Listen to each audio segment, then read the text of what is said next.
Okay, stretched. You got to stretch. Stretching is important before you run a marathon or a podcast. Right. And on that note, Devin, are you ready to go, man? I'm ready to go. All right.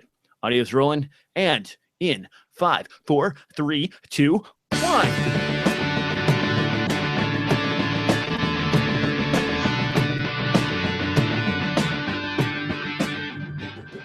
Hello, and welcome back to another exciting episode of DSLR Film Noob Podcast. Devin joins me today to discuss some camera stuff. We've got a lot of Panasonic news. We've also got some updates on the Logger's Lunchbox. But Devin, what have you been up to, man?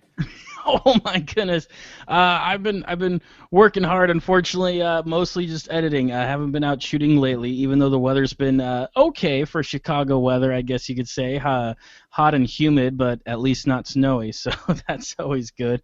Or rainy, but no, been cooped up in my room doing lots of editing and lots of logging of data just all day. But what have you been up to? I am the same way. I started editing at 7:30 in the morning, and I just finished up about an hour before the podcast. I've got a feature length going out to reviewers next week, so I'm getting all the last bits of ADR. And when they tell you ADR and they say automatic dialogue replacement, that is not the case.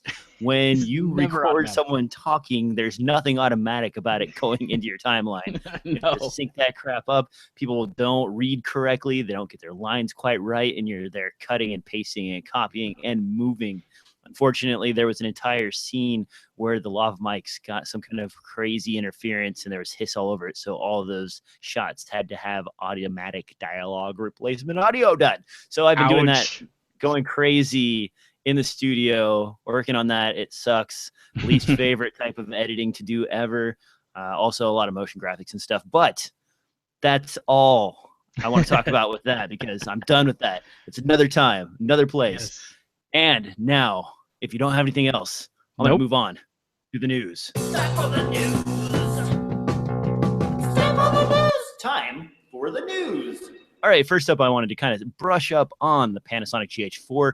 There's been rumors of firmware for a while, and the CameraStore.tv had a pre-release version of the Panasonic GH4 firmware with Vlog. Now, it looks like it's sort of kind of officially announced. Looks like we'll be getting Vlog firmware update in October. They're also going to be including that multi-focus 4K shooting mode for the GH4 in that firmware update. Devin, are you excited about Vlog? I am excited about Vlog. I mean, just the fact that if it really conforms to the standard that Vlog has, I'm thinking of all the LUTs and everything else that are just going to bang up and work with it right away. So there's so many complaints about the log modes on the GH4 and how noisy they are and everything else, and but then again, this Vlog isn't going to fix everything. I know everyone's been talking about it. It's been, Japan, everything else. Oh, look at this. Somebody got footage of it. Oh, look at how great it is. It doesn't, it's a great feature to add to a camera, but it doesn't fix something that's wrong with the camera. The camera's still just as good as it was before. It just makes it a little easier to work with certain post-production workflows, which for me is important to some, but I don't think it's important to a lot of people, because a lot of people, even who do put log, they aren't professional colorists. They just kind of get things the way they like them, and that's fine for them, and that works. So it's one of those where I don't think that it's necessarily crucial in order to make a GH4 an awesome product. I think it's just a nice little sprinkling of extra to have. It's not like we're trying to build a time machine here. Hi, okay. So that was my Back to the Future ringtone. Apparently, you should mute your cell phone before you start a podcast. That's a good idea. Do that. The top tips here. Top tips on DSLR Film Noob. Pro work, man. You go to a meeting, turn your damn cell phone off. Duh. No, one of the things I'm excited about with Vlog is actually that if they've conformed to the standard, that's a drop and go type of deal. You can use LUT Buddy, or you can use Blackmagic's editing software in order to just drop color corrections that you have preset in there. Also, a lot of monitors have Panasonic Vlog programmed, set up so you can load your LUTs onto the monitor themselves and then see kind of where your grade's going to go while you're shooting. So those are kind of cool things to have. I'm kind of interested in how they're going to implement the 4K multi-focus system on the GH4 and the two-axis IS system that they gave to the GX8. Both of those are kind of wacky things. The Vlog itself, I'm kind of with you. It's not super exciting for me. I might mess around with it, but I wasn't on pins and needles, like thinking, man, the GH4 just hasn't been cutting it for me. If only I had Vlog, life would be so much better. But the image stabilization, where at 1080p, they're basically doing warp stabilization with the sensor. That's kind of cool. And that whole shooting 30 frames at 4K and then multiple focus points in order to give you depth choices for your focus in post. That's also an interesting feature that the GX8 has and the GH4 will soon be getting. Have you looked into either one of those at all, Devin? I've read like the spec sheet, like the patent sheet or whatever they've got on the technical parts of it. And it's one of those where we've talked about this a few times with other cameras coming out with some of these features where it's like, I don't see pros using it. It'd be fun. I'd use it once or twice, but I couldn't see myself being like, oh, now I can do this because I've got this. It's one of those that's really cool, and I'm sure from Panasonic's perspective, they're seeing it as kind of like, oh, look, we're like giving it even features you didn't think it could have and stuff like that. And I appreciate the effort that they're putting into it to make sure this the lifetime of this product keeps going until there's a proper successor, but it's one of those that I'd use it once or twice and then probably forget about it because I can't imagine a world where there'd be something so amazing that can only be captured or even artistically that I could think of that would be really cool to do with that kind of thing. But who knows? Maybe once I get some footage in post, I might be able to do something cool with it. But once again, that's a one-off effect. Well, the stabilization feature, though, supposedly depend how well it works. I mean, it's not. They're saying it's going to be comparable to what you get out of the Olympus 5-axis stabilization system, and that is a fully motion, like gyros moving the monitor or the elements around. Whereas this is basically just scanning lines and doing it digitally, and then incorporating that with the IS system and the lens itself. So if it's as good as the Olympus implementation, that could be a boon, but it is limiting you to 1080p. So, there's that aspect, and it's cropping in to do that. So you're not getting full resolution 1080p, you're getting crop factor 1080p, which means like you're going to be zoomed in on stuff a lot further than you would normally expect. I don't know if it's going to be good or not. I want to play with it. Maybe there's something to it. Maybe it will be really handy, but I think we'll have to wait and see. Overall, I appreciate that they are adding features and they're working on making the product better. That shows that Panasonic is fully behind this product, and Panasonic is doing everything they can to try to keep this product a good value for their customers, which even includes dropping the price of their SDI adapter. Oh, rolling into the next thing on the list, man. So if you haven't been aware, the YAGH is an adapter for the GH4 that allowed both SDI outputs as well as audio interface adapting.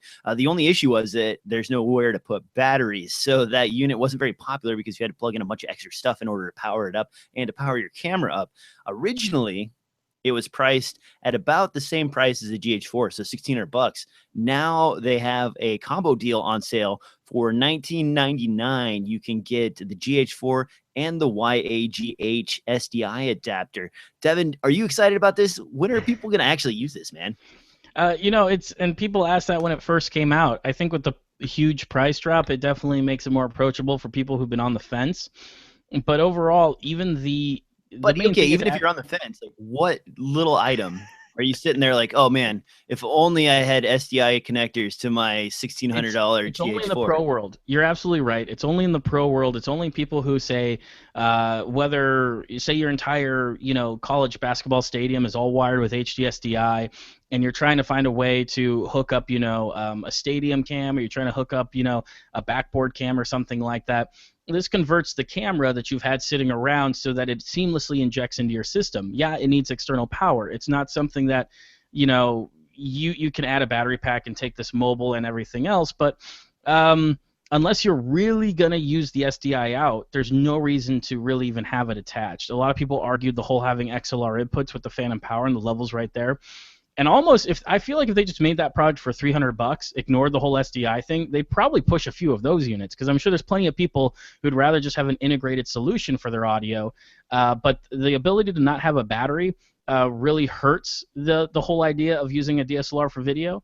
And I think that there's so few people that are going to use external recording with a Panasonic. It's a little different if you've got like the A7S or something like that, because there's a lot more you gain from the external recording. But in this case, I only see it in like live video situations where you're doing video switching, or you're doing whether it's a concert, you're doing IMAG or something like that. Then it seems to put this camera from the post-production world, the recording world, into a live production world by giving it those professional connections that you can incorporate into these professional workflows. But by itself, as an independent filmmaker or somebody who shoots weddings or something like that, I don't see it adding any value for anybody. Yeah, the audio adapter portion would be an interesting device if they just had this as an actual battery unit with XLR inputs. That would have been perfect. I would have jumped on that right away. The 4K internal recording for many things on the GH4 is more than acceptable. Unless you need 10-bit 422 coming out of an SDI port, doing quad SDI. Well, it's not really for you. It's such an expensive workflow to start working with, like, 10-bit 4K and stuff like that, that I usually those budgets allow for different kinds of cameras. I'm not going to say better, but your Reds and like renting Alexas and stuff like that. If your workflow requires that kind of quality, you usually aren't picking up a GH4. It may be something you add to a system that is already running all that stuff, but it's not, for some of us who that's our primary camera we go out and maybe shoot a client with, is this kind of camera that's our primary. It's not adding any features for anyone of that demographic. Yeah, I don't see this as an easy fix for people in a higher end bracket where they're willing to spend, $8,000 or $10,000 on a camera setup. Because if you hook this up to something, basically you're gonna have to get something like an Odyssey. So that's gonna add $2,000 to $3,000 plus your licensing fees for 4K recording internally. So now you're up to $4,000 on top of the extra adapter, on top of the camera, and then the power pack. So you're gonna need VLOX or whatever in order to power this thing up. You're looking at the investment for a Sony FS7 by the time you get to that point. And like you said, what does it make sense to have like 7 things or to have one thing? I wouldn't go buy like 20 different parts in order to build a camera from scratch if I had the opportunity to just like spend $10,000 and get the thing I need anyway and have it all in one package. So I don't know. It's cool that they're dropping the price. I feel like them dropping the price too. It's probably because they're not moving units. It's probably because they're trying to just get stuff out. But I could see it for some people, and this is a super narrow demographic, but some people who work in professional video and they have this camera on the side and they kind of use it as a B cam and stuff like that, or they maybe just have it because it's their own personal camera and they work for a company, and this provides an opportunity for them to take their own personal camera and go, oh, I can get a second shot of this. Oh, I could attach this here. Say like it's a live music event. Oh, I could put this up by the monitor on the stage so it's shooting up on the singer or something like that. It allows you to put a tiny camera in these kind of places. But for purpose built like that, you'd go with a Blackmagic. If you were buying a system to do that right now, you would just go get a Blackmagic that has the HD SDI out. It's tiny, whatever, and you hook it up and you run it that way. In this situation, it's like I already have a GH4 for $500 more bucks. I can make it do this. And like I said, there's very few people who are kind of in that environment. It's definitely not something you'd set out saying, I will use this camera for this purpose, because there's better options out there. But I guess it's kind of glue if you're like, I already bought this camera, I could just buy this to link the two together, which isn't a great place for your product to exist. It's just kind of like glue when there's actually better products out there for the purpose. Well, when you look at it as a tiny camera example, I mean, as soon as you start adding this on, you're not really in the tiny camera category. I would think if you're going to just like station a small camera that's cheap somewhere, the new Blackmagic Studio cameras, the camera that I'm about to transition to, which is that Z Camera E1 I signed up for on the Kickstarter. Those are all very small, very tiny. They also have that control interface now with what is it? I think it's like a DB9 connector or something like that that you can plug into it and actually remote operate it using the same control interface and type that you use for like lighting systems. So that's an interesting extra approach that would make it even easier, and it has internal recording, so you don't necessarily even need to take advantage of the mini SDI ports coming out of something like that. You can just record in camera and pull your memory card at the end of the shoot, because honestly the whole thing is going to be from that particular point of view. Like I said, Unless you need it live, unless there's a reason for live, I don't see much of a reason to have HDSDI out. And you bring up that Z camera E1. What's the early buyer on that? I'm sure they're sold out by now because they seem pretty popular in Kickstarter. Okay, so I talked about this with Mitch, and I wanted to bring it up with you because I was very interested in this camera. We've kind of seen this like rumored for a long time. It's shown up, in news feeds and stuff like that as something that's coming down the road. But now it's available for pre-order on Kickstarter. I got in at the $4.99 level. There was like Wow. 25 of those available. Then it went up to like $5.50, and I think there were 30 of those available. Those sold. And now the next level up is the full-fledged price, which I think is $6.99. So you can still get in on this for around $600. They do charge you shipping, so there's there costs there. They're expecting it to be hitting the market sometime in November. So fairly soon, we're going to see this pretty fast. And what's really interesting about this, and I don't know how much you've read about this, Devin. I've got the specs in the show notes, but Panasonic has worked with these guys in order to incorporate their AF system into this little camera. So even though it's not a full-fledged, photography tool, you do have a really good AF system inside of this guy. Panasonic is providing the 16 megapixel sensor for this. So you have pretty much the same capabilities available in like the G7 or the GH4. They did scale back some of the frame rates and availability in 4K and UHD. So keep that in mind. But still, the price and full autofocus, it's even got a, 320 by 240 pixel screen on the back. So probably better than the backpack on the GoPro. Yeah, you can at least frame it. It's kind of nuts because, well, first off, it's Kickstarter, and you're the one who always says you've gotten burned so many times and everything else. So it is surprising to hear you jump on board with something like this, but it does truly seem to be different than a lot of stuff out there because if their autofocus system performs like they say it does, this will be the only small camera that can autofocus. You think of Blackmagic's offering so far. I haven't seen a lot of people get their hands on the new super small ones, but like the Blackmagic Pocket Cinema camera, they did some updates with that, but that still doesn't autofocus. No one runs that in autofocus because it's pretty bad. And so if they've got a small sensor with low light capabilities or just, very low noise profile, as well as having autofocus, those are like three big things that GoPro hasn't hit because they don't have interchangeable lenses or low light performance. And it's something that the Blackmagic hasn't hit because Blackmagic isn't known for low light performance either, and their autofocus is also kind of weak right now. So it really is.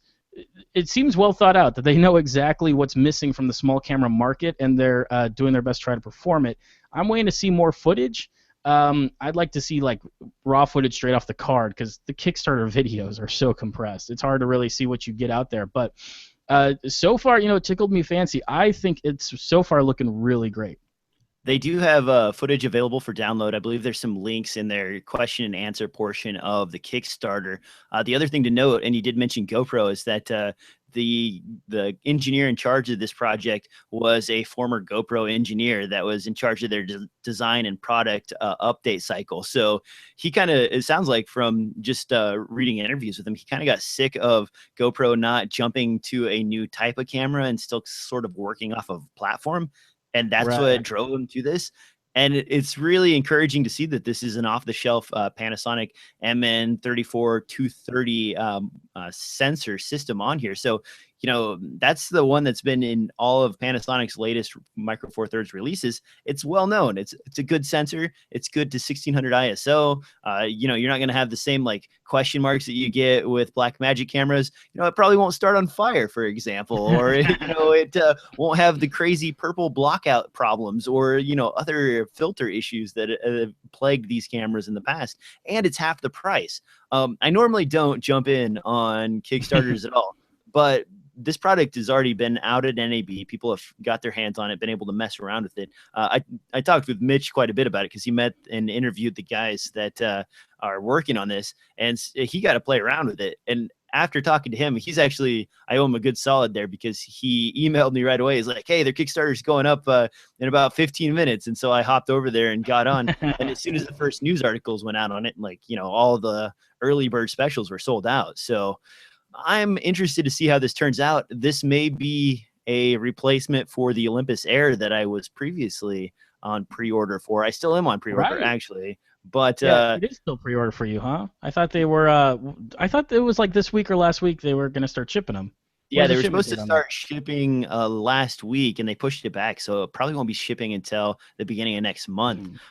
And if that gets delayed too much further, it may just be a cancel button and knock that out, But that's the thing. So look at this.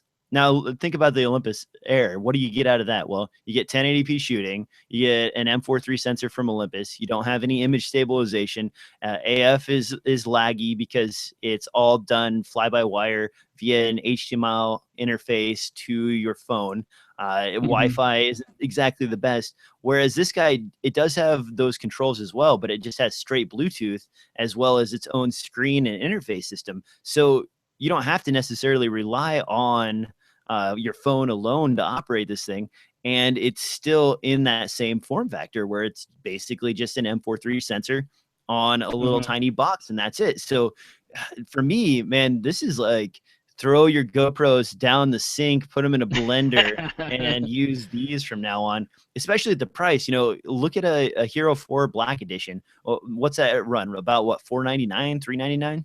Yeah, definitely 500, about 499. Yeah. Yeah, so for 100 and some change more, you can move up to a Micro Four Thirds sensor, better low light performance. It has a external microphone input. It has photography capabilities, shoots 4K, and now you can change out and choose whatever lens you want with full lens control. It's not like the rib cage for the GoPro where you put it on and then you're like, working with these C-mount lenses, trying to screw around with stuff and like get your focus. No, this is a full-fledged camera in a tiny, tiny little box. I think that says a lot. I think that says a lot about the company's ideologies in general, because as we discussed before, the last GoPro that they came out with, the Session, was really for people out having fun doing extreme sports, and it's a great product for that, and it works for that. But for filmmakers, it didn't offer anything really new or special besides a slightly smaller size. Meanwhile, this comes out, which provides even more stuff that people have been begging for and asking for, and I think GoPro, whether for the right or wrong reasons, has been largely ignoring, because they go, that's not what we build cameras for. We don't build cameras for filmmakers who want to put on their own lenses and mess with all the settings and everything else. We build it for surfers to go out there and record themselves surfing. So I think it says a lot, and I'm very behind this. I'm not sure if I'm going to pull the trigger yet. I'd love to play with one, though. I'd love to get my hands on one, because this does look fascinating. Yeah, and the other thing to think about with something like this is gimbals. So, I've had this guy right here torturing my brain for about a month now. And like, I've got the Canon EOS M mounted to it because it's a fairly light, small camera. This is even lighter and smaller and probably even easier to balance because it's symmetrical. So imagine being able to grab one of those, throw it on here, and balance really fast, as opposed to like dinking around with all the different stuff that it requires. There's like 18 freaking screws on this thing, man. I'm kind of sort of done with the whole gimbal thing after this experience. No, and you make such a good point. You make such a good point, because with it being centered and everything else, the only thing you'd really have to do with this camera to get it balanced would usually just be to aft, to that forward and backward, to get that all dialed in. So especially, I mean, this really seems lined up for quadcopters. I think they bundle some of them with the 14mm Panasonic or 12mm Panasonic pancake lens.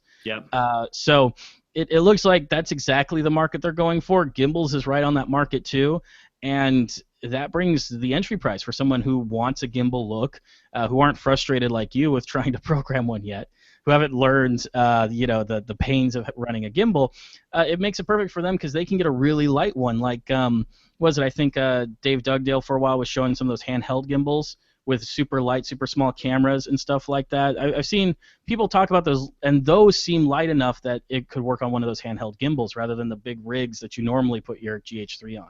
Yeah, the single-handed gimbals are pretty good for like GoPros and things in that weight class, but you start going above that, and it can be an issue because the lens will outweigh the motor for that particular axis. Yeah. The other thing to think about with the gimbals, and I didn't start thinking about this until I actually had to operate one for a little while, your arms get sore as heck. I end up a lot of times actually reversing it so that I can hold it closer to my chest, because it's easier to keep your hands like this than it is to hold them out here like this for a long period of time. Now, thankfully, or not thankfully, depending on your opinions, the batteries don't last long enough to like completely drain your arm strength. So you just plan your shots, you shoot them really quick, and then you're done. But still, man, this portion of my arm right here, look at that. I mean, like I've never had definition, and now like you can almost see like a little bit of muscle right there growing. Showing off his guns. Yeah, you know, right? I couldn't believe it. Like my arms were like, I'm literally growing like out of my shirt now. It's crazy. Like I've got muscles again. It's like I'm in high school or something. Well, you know what else? You can also use speed boosters with that too. Oh, look at this guy today, transitioning to everything. All right, the next thing up on the list here is actually yet another speed booster. So we had the release of, or the announcement of the 6.4x or 0.64x speed booster. This is the speed booster ultra. It's still a 0.71 a 0.71 magnification format. So you're not getting anything over the older speed booster that I'm holding up right here, the Mark IV version. But what you are getting now is they're going to be adding AF to the system. AF from Speed Booster is still in the infant stages. Early reports say that it's hit or miss, and sometimes it's fast, sometimes it's excruciatingly slow. They don't say to rely on it as a photography tool yet. They also said, and this is interesting, Devin, maybe you can comment a little bit more on this since you were the one who transitioned, that there's going to be a firmware update for the older versions that will also add this feature. So if that's the case, why move to the ultra version? What makes it more attractive than the previous generation of 0.71 magnification Metabones adapters? I couldn't really find it. I couldn't really find a reason why, other than the fact that it pre-ships with software and you don't have to update it. And sometimes it's a problem for some people, updating software. But I don't think Metabones, that would be the only reason. It could be that they've got slightly faster, a slightly faster chip in there that's going to help with that autofocus, because I feel like if the autofocus speed could have been fixed with firmware, they would have done it by now, because there's enough competition in the marketplace that they should have by now. And I think that there might actually be a speed difference between these two. But so far, I'm not seeing anything that states one way or the other. Maybe you know something. Well, no, okay, that's why I threw it at you, because I was like, man, I looked over all the specs and I looked over everything else, and I'm like, wait a minute, what's right? Okay, so I'm gonna go buy a new one? What? I don't understand. And they're like, well, it'll have autofocus. And then in the same release, they're like, well, we're gonna add autofocus to all the old units. Like, well, okay, then what does this have that would drive me to move forward versus the other ones? And the only thing I could find is that it says full compatibility with all Micro Four Thirds camera bodies. So if you look at the release, and I think we talked about this when they announced their 0.64x magnification adapter, that one is specifically labeled as a GH4 compatible unit, but this one is actually labeled as compatible with all Micro Four Thirds adapters. So or cameras, excuse me. So maybe there's something in the firmware, maybe the way it's built, it might interfere with certain types of lenses or sensor setups. I'm not really 100% sure. And of course, Metabones, being an awesome company that they are, has very sparse literature on any of this stuff, and it vaguely describes what's going on with half of these things. So it's pretty hard to pick out what the hell is the difference. I mean, you find anything while you're searching? I see your eyes scanning back and forth. Yeah, because I'm rereading it and I'm not seeing anything. The best I can guess is that somebody left out possibly that they've got a faster chip in it, and that even though the other autofocus systems will be improved, they won't have the same speed as the Ultra. But why wouldn't they market that then and say this will be a faster autofocus system? I don't quite understand it. They put Ultra in yellow font on the adapter itself, and I don't really know why. Why do you buy the new one? You buy it because it says Ultra on it. Obviously, it is the best one because it is the Ultra version. They're using the SanDisk form of labeling, going from extreme to ultimate this one's to ultra. This one's extreme. This one's extremely ultra. What does that even mean? I don't know. Anyway, that's actually an interesting point. Combining a speed booster with something like that Zcam E is a fairly nice way to go. That would give you all all your Canon lenses available with like that, well, And if everybody the knows. autofocus works, because not only can you throw your Canon lenses on there, if the autofocus system starts working appropriately during video mode, you could have some autofocusing if you're on a gimbal or something like that, you can maybe finagle and work into. So all things barred, it just opens up possibilities. And they say low light, and I've seen a few tests, but I haven't seen tests in really stressful conditions. So adding more light to the sensor is never a bad thing, especially with these smaller sensors, trying to get them to not look noisy.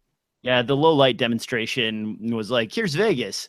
And Yeah. if you've ever been to Vegas, there's plenty of light around at night. So Yeah. it's not exactly an extreme dark situation. No, and I'm not expecting miracles from the Z camera, but hey, if it's better than say a GoPro or maybe a Blackmagic Pocket Cinema camera, then that's that's a strong low light camera in my book. Now, we've talked about new cameras. Let's go back to the 90s and revisit a camera that we all know and love, the Panasonic DVX200. Hey, that's a new number. Wait a minute. What's going on here? Okay, so for those of you not familiar, Panasonic announced at NAB this year that they were going to be bringing some of the old cameras back, basically that ENG style zoom lens built in. They're going to give these things micro four thirds sensor. They're going to give it a good zoom range. I believe this guy has a zoom range of somewhere between 28 and 365 millimeters. It's f2.8 to f4.5. It records in MOV or MP4 containers, and it has all of the regular features, including slow motion, dual SD card slots, and HDMI and SDI outputs. But no pricing at all. People seem to be sort of excited about it, but is that just nostalgia for the camera that got a lot of us started, Devin? Yeah, absolutely. Nothing on this rap sheet seems particularly fantastic Stunning. or outstanding. And for me, it really looks like a lot of that prosumer market. It's kind of the same stuff. We even see very similar specs, maybe not the 120 FPS, in things like a JVC, and other I don't know what you call. I guess I call it prosumer because I don't know what to call that ergonomic solution there. It's not a handy cam. It's not that small. No, it'd be like ENG, I think, because this is sort of like right at the level of the old school, like April O'Neil run around, Sure, right? Yeah, you could call it ENG. I'm used to ENG being like large shoulder mount Panasonic and Sony cameras, so I've got a different connotation in my head. That's why I wouldn't say that. But yeah, it falls in line with all of those. It looks like a great update. I think Panasonic's already made a few of these. And what was it? I think Sony has made a few of these as well. There doesn't seem to be anything that makes this one stand out over the other ones. And that's kind of most of this kind of camera here, whatever we want to call it, prosumer, ENG, whatever. They all just seem very similar because they're big enough to have all the features, but they aren't expensive enough to usually have like interchangeable lenses and stuff. So maybe one's a little better at low light, one's a little better at this, one a little better at that, but it's just everything's on the margins, I feel like, when I look at all these camera reviews, as opposed to DSLRs are so small and minimal that there's usually large differences, like if it has 4K, if it has amazing low light, there's big reasons why you choose one over the other. And when you get to the bigger cameras, like say it's your Reds or something like that, you're renting them, and it's usually just whatever you need for the job is, whether you need better low light or you like the color profile, the Alexa, or whatever else. So in this situation, it's cool that they've come out with it, and I can see it just getting bought up by everyone who's been in the wedding business for more than 8 years or 10 years, if they can stomach that. But it's one of those where I don't see it useful for a lot of people, maybe some starting out like you said, ENG, like journalists, people beginning to do reporting and stuff like that. But then again, there's a bazillion other 4K cameras in this range, and we haven't seen a price yet. If they came with a really aggressive price, I think most of those other ones are over $2,000. If they came in with a really aggressive price under $2,000, I could see this being very popular and like kind of becoming another DVX100B. But right now, it just looks to me like, I've seen all this before. What's the part that makes it different? And there's usually not a lot that makes any of these different. Well, and I brought up nostalgia for a reason. The college market is probably where I see this being used quite a bit. Yeah. JVC released recently that what is it, $3,000 or $4,000 camera, pretty much in the same form factor as this. It didn't have great low light capabilities. Panasonic is throwing in a micro four thirds sensor, so we'll get a little bit better low light. But colleges love to buy up like my first cameras that are all in one. You know, that's why the GH1 way back in the day and the XL1 were so popular, is because you could just hand students that camera, you know, basically give them a quick rundown of how to hit record and point it at something and start shooting. And this has a built-in mic as well as XLR inputs. If you want to get a little bit fancier, it has a 1080p screen. It shoots 4K. So for journalism at that caliber, I mean, imagine this school orders like 10 of these, and then you go to the library and you lease them out when you need to do projects or you need to go interview other students, or maybe you're even generating content for the school, you know, video stream or whatever, and it's 4K. So I didn't think about it until you said my first camera, but you bring up a good point. This is the only camera, really, video camera-wise, that has a fully automatic setting. I mean, DSLRs do. They aren't great at it. They usually don't have great audio, so usually you look for external audio options. But to get a DSLR to shoot good, you usually got to have a little bit of extra equipment and a little bit of extra experience. And if you're doing something big like an FS7 or something like that, you got to have a lot of experience, because there's no way that you spend that much money to run everything in full auto. But this is a camera that looks pretty, these kind of cameras in general look pretty damn good when you throw them in full auto. And literally the person doesn't need to know anything other than where to shoot and where to hit record. And the audio usually turns out okay. The white balance turns out okay. And the focus is usually on point. So as a first camera, you're right. For schools and everything else, I could definitely see this being, you know, where schools go, oh, we need to advertise that our film program or our news program is 4K now. So they buy a string of these to upgrade everything to 4K. Well, and the other thing to think public about, access. Yeah, well, the other thing to think about too with this is, you know, say you're a corporation and you're going to be doing lectures with 4 people or something like that on stage, and you don't want to do everything completely out of the business. You want to do it in-house. You buy like 3 or 4 of these. You get a switcher. You run SDI out from each one of these. You feed it into, you know, a recording unit, and then basically you go from there as like, okay, hey, we got this conference, we got it going on. We'll just use this in a PA system, and we're good to go. And, you know, if these are priced right, you could set up a package like that for maybe $15,000, and you don't have to hire someone who's extremely versed in exactly, in running these. You're like, okay, guys, here's your camera. It's already on a tripod. Point it over there. Make sure it's in focus and hit this button, you know, to activate it. We'll give you like a little walkie-talkie and say, all right, guys, you know, go. And that's the type of thing that you can do with this. The other thing is, again, for businesses, a lot of businesses like to have a camera for video around to do quick interviews, and audio failings, all the other adapters, the learning curve for using that. You can either go find an intern that has a DSLR and try and trick them into filming for you, or you can get something like this and you can hand this to Judy, the secretary, and say, all right, here's your camera. Go ahead and cover the company party. You know, don't get anything too embarrassing, Judy, and then we'll be good to go, you know? You know what? No, you bring up a good point with businesses. It's like the equivalent of those audio systems I'm sure you're familiar with, where they have built-in wireless. They have like feedback cancellation and automatic tuning and level control, and it's just this like 1U board that controls everything, and anyone can pick up the mic, turn it on, and don't need an audio operator. And this is like the camera version of that. You can turn it on, you don't need an expert, and you can just use it. So, okay, so this is a complete aside, but have you ever seen that Fender suitcase PA? So yes, it's a big gray suitcase with a handle in the middle, and you unbutton 2 clasps, and out comes the 2 speakers for your PA system. They have like a built-in stand that you can set down, and then it just has like a power button and an XLR input. Then you plug it in, you hit the power, and you like turn a knob. And after that, it's, you know, it's supposed to be completely dummy proof. You can't screw up with it. Now, I mean, surely there is a way to screw up with it, but it's meant specifically for like that guy who has to give a speech in front of like 20 of his peers, or, you know, that congratulations, Morty, for doing a great job at 20 years of service. We're going to give you this card right here, you know? So there are needs for that sort of thing. And, you know, Panasonic and JVC both, they wouldn't be releasing cameras like this unless they thought there was a purpose for it.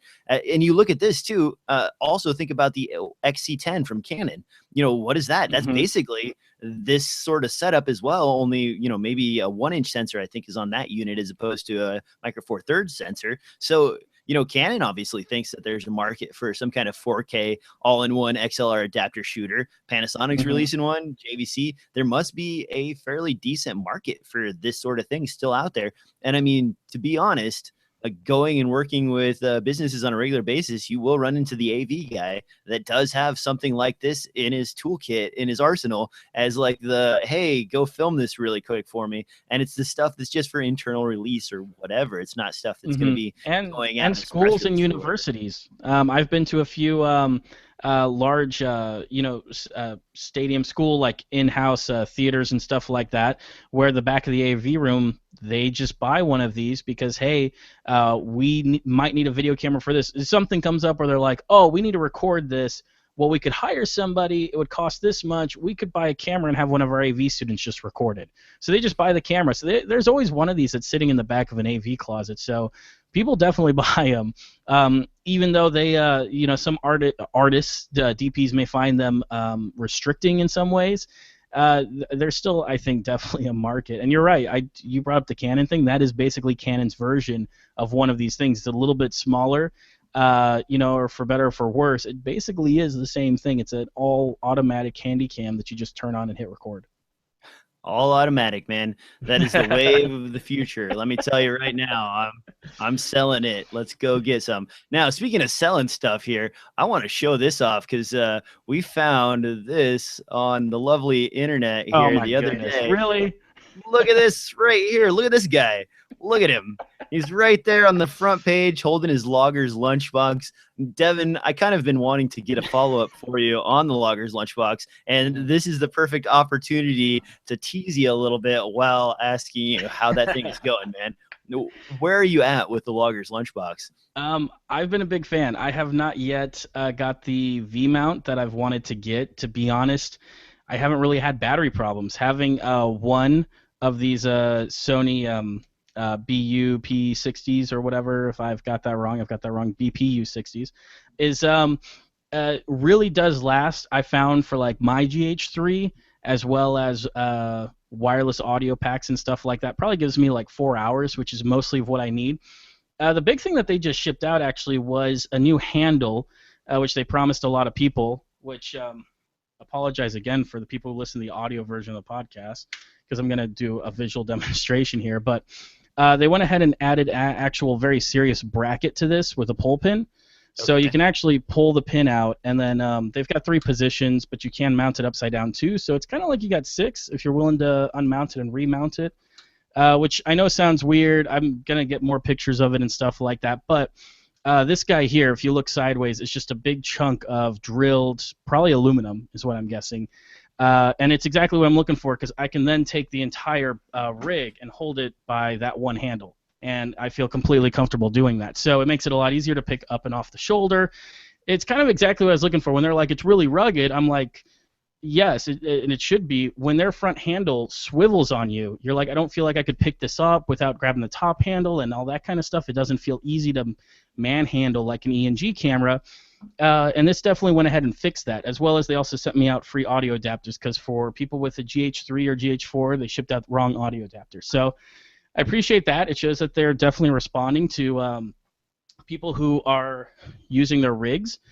I would like to get a new top handle, one that's got a few more mount options and stuff like that. They're working on that.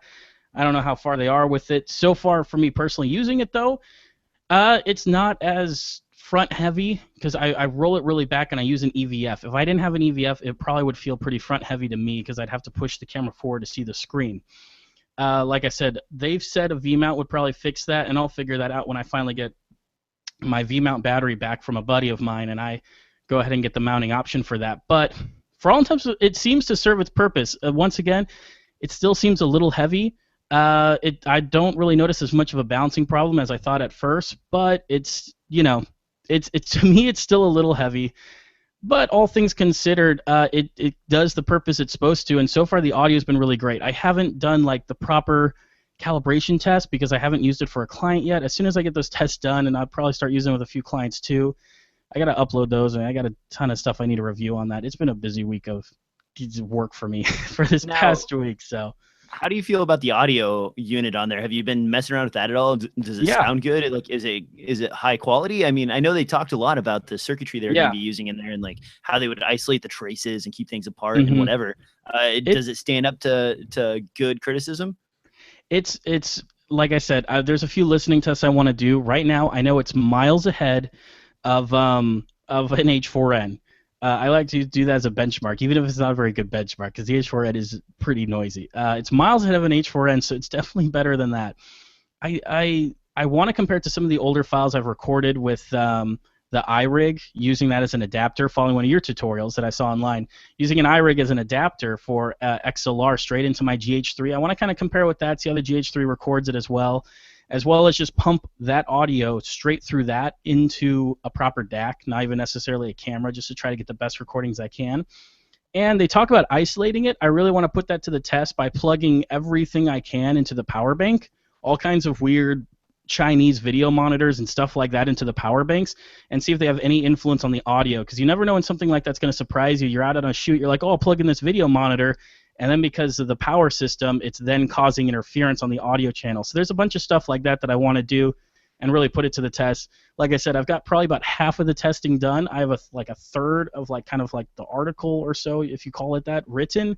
I just haven't finished it yet because I've been really busy. So, but it's coming soon. I'm just really glad to see the handle. The handle has been such a godsend. I was hoping for this originally when they first gave out the product. I don't know why they didn't, but I'm at least happy to see them for free to all their backers go ahead and fix that for them and send them out a proper handle that it may jiggle a bit, but it doesn't make noise, and it still feels secure to me, even if there is a bit of slop in it. So for it kind of being a quick fix, because I know they're still developing the product and they're working on it, for me, it's good enough for me to at least make it so it's more usable, and I'm willing to take it out with a client. All right, man, that was great. I'm interested to hear more. I know article writing it takes a lot of time. In fact, my stuff has been pretty scarce over the last like month and a half or so because I've been editing every night, morning, and weekend. You've just been a troll in a cave Oh my with God. editing. So like the only time I get to go out and actually shoot something is when I go to work. When I get off work, I have to edit all the time. I don't normally have to do editing at work, so it's like going backwards in the levels. I used to be shooting and now I'm editing. Great. Okay, speaking of editing, and I kind of want to roll into this because you added this to the timeline or the show notes here. FX timelines can now be imported. What is Yes. this Okay, Frame.io? Tell me more. Frame.io. We talked about this probably 2 months ago, maybe. I wrote a short article comparing all the ways that you can send footage to a client and get criticisms back on it from the client. And Frame.io is one of those that I use, but because of pricing or whatever, I decided not to go with. But they made a pretty major update that I haven't seen any of the other ones come out with, which is kind of why I wanted to talk about it. There is one of them. Let me look at the name right here. Remark HQ, that you can download notes as a project file, so you can line it up on your timeline, which is kind of nice. But Frame.io is allowing the other direction, where if you use Final Cut X, which I don't, but if you use Final Cut Pro X, it's adding options where you can download their app from the App Store and upload your timeline or selected clips or whatever you want to their service.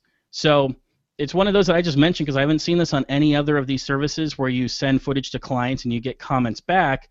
And it seems really innovative, and I would love to see more of these services offer that kind of stuff for Premiere and more editing options. And it may, if they had it for Premiere, I would take a second look at the software and seriously considering putting down money, because something like that can kind of work in the background and automatically, like I can be like, hey, send this up to here, and the client automatically gets notified because they're on the project and everything else.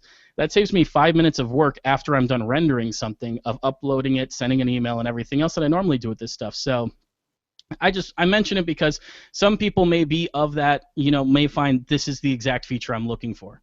Now, have you used Adobe's implementation of their cloud storage for Premiere and After Effects? Because that seems like sort of the solution that you're looking for. If you want Premiere files, you can set up a sync folder and it'll send it there, and you can have notifications sent out for various items. You can share via Adobe's service to other people who can open it up in their Adobe accounts and like look at it online, as well as like download it and open it in their Premiere files. Yeah, absolutely. I actually use the Adobe Cloud services to make backups, and if you don't, I suggest you do. There's an option inside of the Creative Cloud settings where, along with saying like, oh, save up, auto save every 7 minutes, every 15 minutes, whatever you set, you can also say push this up to the Adobe Cloud.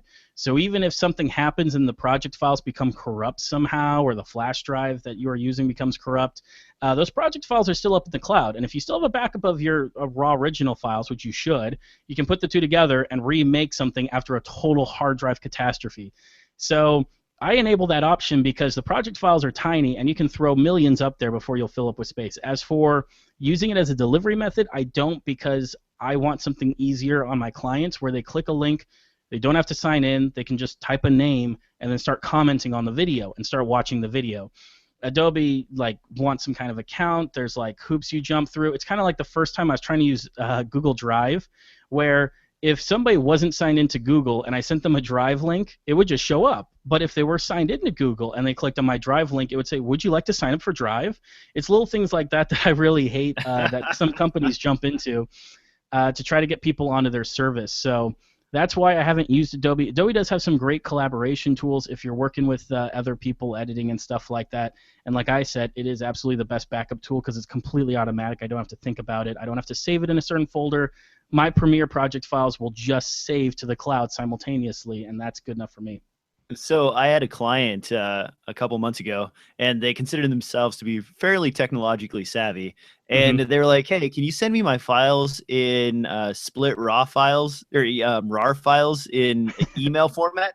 I'm like, "What?" Yeah. They're like, "Yeah, I want you to go ahead and I want you to use WinRAR to separate this large video project into like 7 different, count 1 through 7 files, and then email each one of them to me so that I have them backed up." And I was like, I'm new to this. I haven't worked with you in a while, but how would you feel about using Google Drive in order to download it? And they're like, "You could do that?" And I was like, "Yes, it's very simple." And so I sent them a link and they clicked on it. They're like, "Wow, I've been doing it like this for like the last 10 years. And this is amazing. Like, I'm never going to do that again." WinRAR? Really? WinRAR? WinRAR. Wow. Man, I haven't heard WinRAR in forever. That's I mean, you get a mindset about a person when they bring up WinZip in their workflow. They're like, yeah, we use WinZip here. You get an idea for what you're getting yourself into. But yeah, no, you're right. There was a time where that's how you did things. You use WinRAR. You say take this big folder and split it into 15 megabyte files, and oh my gosh. Things have certainly gotten easier for moving around large video files, but yeah, and I'm sure the guy was really good at his stuff like probably 8 or 9 years ago and just had never bothered to update on like what's out on the market. But it was just interesting, caught me off guard, and so I had to go around in my email and find my license for WinRAR so I could actually download a copy, install it, and use it for something. Your license is perpetual, so if you pay for it once, I bought it probably back in the late 90s, $30. I mean, it's still out there. You can still get it, and it does do a good job of zipping stuff up. So, I guess if you do want to create zip files and you don't want to use a standard Windows zip that's built into your operating system, WinRAR is kind of cool, I guess. Well, if I could mention too real quick, if somebody's searching for something free, there's a program out there called 7-Zip that I really like using. It'll zip, it'll RAR. It'll also use a format called 7-Zip, which I think is built off of the Linux like Biz or whatever compression that they've got going on for that, their tarball thing. Yeah, and it labels your files as like 7p.7p or something like that, isn't it? I think it labels them as like 7z is what. 7Z, like 7z. Yeah. But that one program will also open up, extract, and everything else. The reason why I love it is because, like the WinRAR functionality, I can right-click on an archive and say uncompress to the folder that's the same name as the file. So when I get a bunch of them, it's really easy to just select all of them at once, right-click the entire group, and say extract to individual folders. and it'll take each file and dump it into its own individual folder. So it makes unzipping and zipping really easy on a Windows computer. So as well as being able, you can tell it to, hey, I want to make a RAR that's 15 megabytes big and split it into several files. You can do that on there too. So, but that's my pick. That's what I like using for it. If anyone out there is looking for a free tool for zipping and unzipping. Now, one other thing, while we're talking about file management, this is sort of getting extra nerdy, is labeling your files in a way with like metadata tags and stuff like that, that you can actually find stuff and figure out what clip you're on. I've been editing this feature length for quite a while now, and I'm just about done, but I found throughout the process that there were times that I wish I had used a better label on each of my clips. And I was talking to a PA that I work with on a regular basis, and he's like, why don't you set up Lightroom to import your video footage? And I was like, wait, what? Because I use Lightroom for, photos, but he's like, no, you can type in all your metadata information. You can set Lightroom up to separate out your videos into their own particular folder as opposed to mixing them in with stuff. And you can set rules and stipulations for the video footage so that it date stamps them, puts them into a date and time folder, organizes them by the time they were shot, puts them together with other cards so that they're all in the same folder in time stamped order, and meta tags them with whatever meta tag you give as you download them. So someone, if you've done that before, send me some info on that, because I really want to give that a go. I've used like Red Giant has that that shooter software that you can download that basically does that sort of thing for you. But it seems like if I'm paying for Lightroom, it would be an interesting alternative to try and give that a go for tagging, labeling, and sorting clips for a project. Devin, do you have anything that you use specifically to sort video footage after you're done filming? I'm very old-fashioned, and I pretty much just organize it. I've got I can't think of the name of it, but I've got one or two programs I've used to do mass renaming, and I've used that for a lot of things. As well as I've been impressed with Pluralize. I believe Pluralize will also do file organizing and renaming once it understands the structure of each camera and shots and everything else. So, but most of the time, I try to organize before I go into my editor, so my backups are organized too.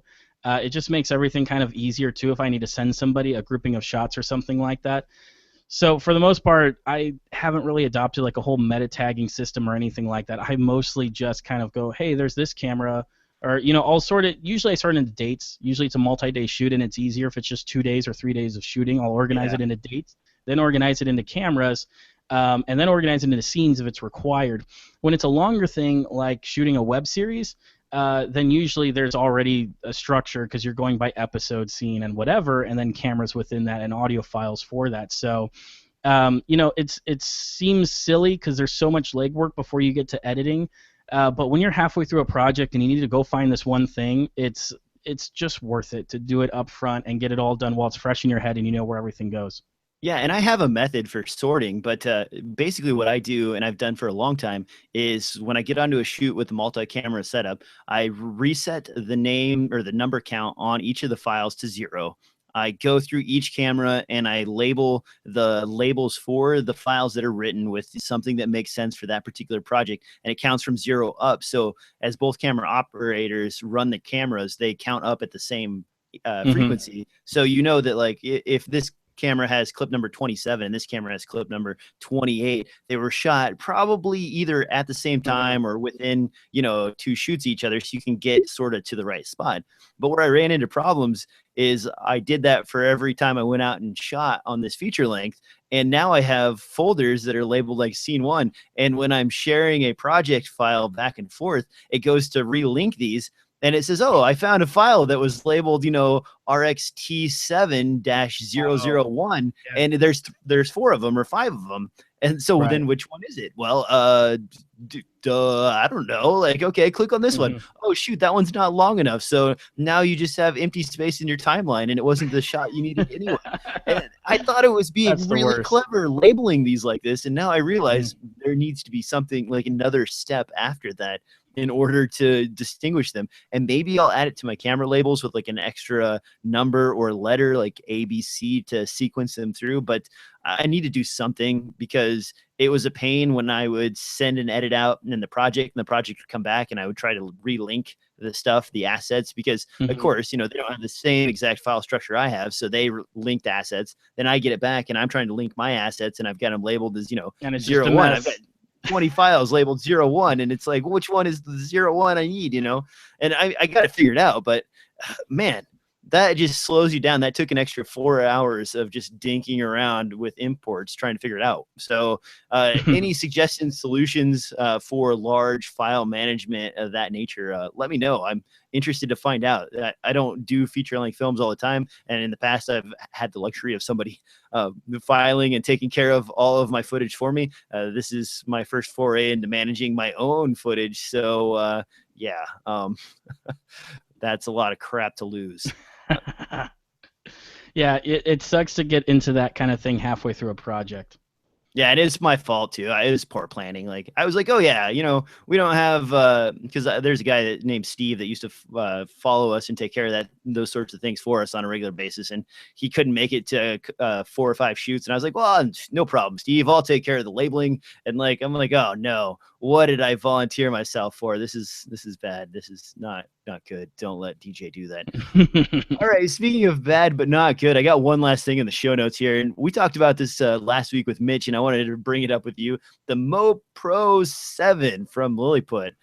This thing is a GoPro monitor, basically a 7-inch monitor that straps to the back of your GoPro. It even has like a cute little case for your GoPro. It's a little weird. It's a little wacky. It's $249. It's got a 1280 by 800 resolution screen and a built-in battery with a quarter 20 mount. Devin, can you think of anything that you would want to use this MoPro 7 for? Nope, absolutely nothing. Okay, done. No, I mean, really. I thought about it for a good while when you first sent me this, and I struggle. You've literally turned a GoPro, which one of its best features is its small size, into an iPad. Yeah. And it's like, sure, I guess if an iPad form factor is really necessary for your production, then go for it. I just couldn't see it being useful. The only time like an iPad format, like as a camera size, as a camera form factor, seemed to make sense to me was those Blackmagic Studio cameras, and that's because they aren't going anywhere. You stick them on a tripod, you got a nice big screen, you got a little lens on the front, and that's it. That's all you need. But for this situation here, I really don't know. I guess for the one guy who is always like holding the camera and holding a monitor as he films things because he wants to see it on a bigger screen because he doesn't have a back screen or the back screen's too small for him, sure, I guess it works for that guy, but I really just couldn't think of anything besides, you get longer battery life. I looked all over too, and besides the tripod mount in the bottom, that's the only thing I found useful on this whole this whole rig. It'll add a tripod mount to your GoPro. Yeah, there's no handles either, so no. You can't grip onto it or hold it like you think you'd want to with something like this. It's like a tablet, yeah. It's really bizarre, but it's interesting. I mean, I'm glad Lilliput's still around. They've been known fairly well for the early implementation of HDMI monitors. And, this does have buttons built in and playback buttons and record buttons that work with the Hero 4 Black Edition. So you can screen your stuff. Maybe you use this as a reviewing your footage unit when you're still out in the field and you're done shooting with your Hero 4 or whatever on like a sporting event. So you pop this in, you hit play, and you can show all your friends how awesome your backflips were when you were on your jet skis. That's about it, really. I can't think of anything else. I mean, well, and that's part of it too, right? Because the wide angle of the camera, the whole point of it being wide angle is that your framing doesn't have to be perfect. That's why they offer a wide mode and everything else. So most of the time, too, I don't think a monitor is necessarily crucial, except for when you're initially composing. But also, if you're skateboarding or snowboarding and you're just riding along, you point in the general direction and it fits in frame because the GoPro's so wide.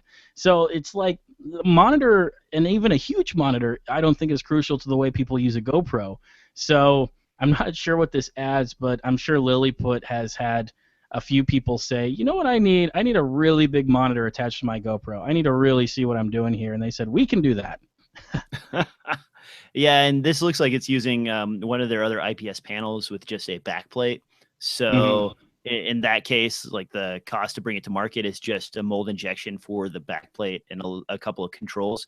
Probably Yeah. not the biggest issue for them to put out, and maybe there is enough of a market that people are going to clamor for maybe 1,000 of these or 100 of these, and it was worth it for them to just roll out a few, sell a few extra panels, and make some money on it. I don't know what to do with this thing. It's out there. It's kind of interesting. It caught me off guard earlier this week when I saw it, and wow, Right. is all I got left on that. Anyway, Devin, you have anything else before we Nope. wrap up the show? Not at all. You can find me at impulsenetworks.tv, where eventually I will maybe put out an article. Yeah, and I've been trying to talk Devin into coming over to DSLRfilmnoob.com and writing for me on a regular basis, but he still denies me access. So I don't know if that will ever happen. On that note, guys, you can find this podcast on iTunes, on SoundCloud, and anywhere podcasts are distributed. You can also swing over to YouTube and watch us on the One Lone Dork channel. You can find Devin at impulsemedia.tv. You can find me on DSLR Film Noob at DSLR Film Noob, and on the what? I don't even know where I'm at anymore. Okay, that's it for episode number 42. We will see you next week with another exciting broadcast of DSLR Film Noob Podcast.